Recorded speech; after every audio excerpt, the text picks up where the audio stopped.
I'm participating in an online workshop with Juliana Coles, and we're simply prepping journals right now. This is for extreme visual journaling, and I'm not going to be sharing journaling once we get started, but the construction of the book was interesting, and I had a good time. As you see here, this book, it's about 9 by 6, and I covered it with a watercolor painting that I had done, front and spine and back. And then I covered all the edges with turquoise blue duct tape, just to give it some strength so that it would hold up as I work with it.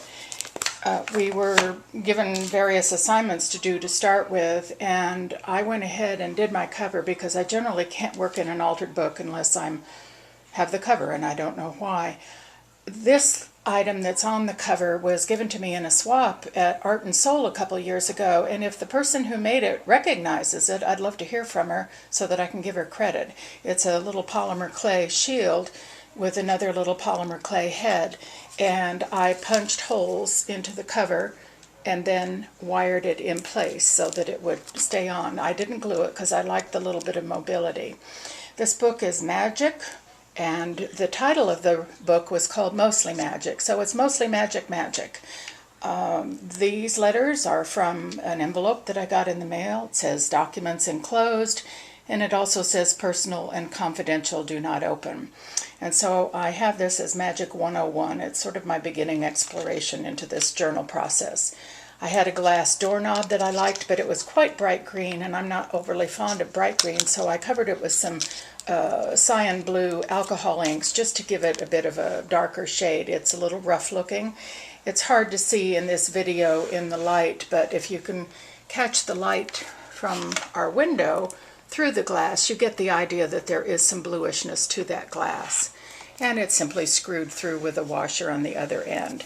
I like it not only because it makes it interesting to open the journal, but it will also keep the journal flat when I'm working in it. It just gives a flat surface so that I don't have a cover that's sagging down to the table. Our assignment this week was to put in tabs in our book in various ways. The first book I was going to use was called Doors in the Night by Frank Packard. And I loved it, but it was a 1922 book and really falling apart, and the paper was not very good. But I loved the cover and decided to make the cover as a tab for one of the sections of the book.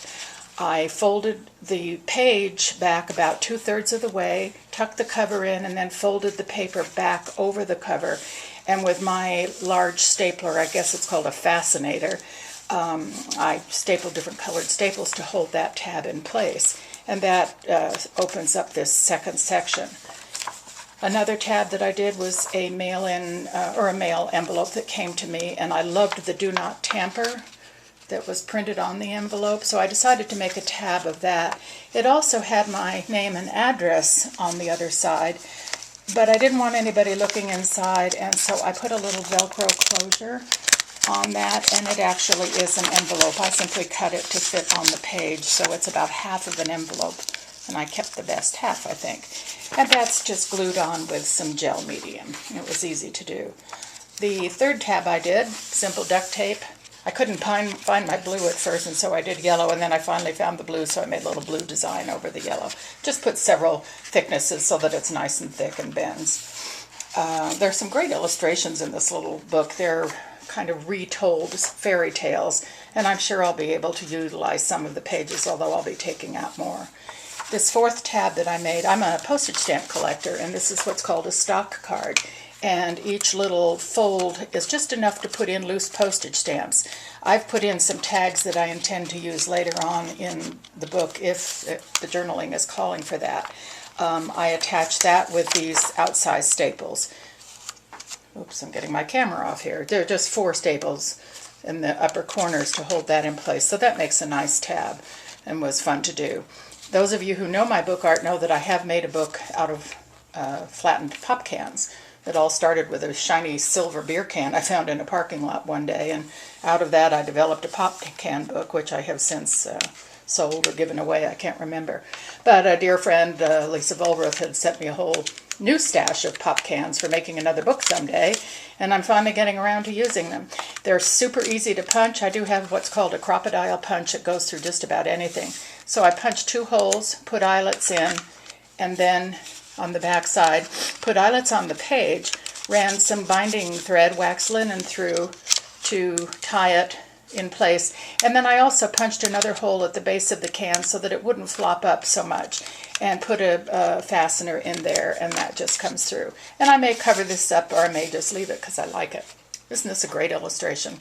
It's a wonderful book. And my last tab, again from my stamp collecting, though I don't actively purchase stamps anymore, I have music and costumes on stamp, and I've only gone up through 1990. But this is an envelope that was postmarked from 1980, and it was from one of my stamp dealers. And whenever you collect stamps and receive them in the mail, generally the dealers use what are called commemorative stamps. They're not going to use the regular, like the flag stick-ons or anything. And so this stamp dealer found a bunch of old plate blocks, and they're the 5-cent stamps, and put all the postage on this envelope, and I just love it. And it is open at the top, so I can tuck things inside here. The assignment for this tab was just to cut 2 pages, which I did, left about a 3/4 inch tab on each side. I glued the insides of those tabs and tucked the envelope in, and then folded it over. But to give it extra strength, I used some self-adhesive bookbinding tape to hold it in place, so it's really sturdy. This is one of my favorite illustrations in the book. And she certainly looks like she's conjuring up some magic, I think. And that's it. And this is just the inside of the back cover with the tape. So and here's the back of the book with my watercolor.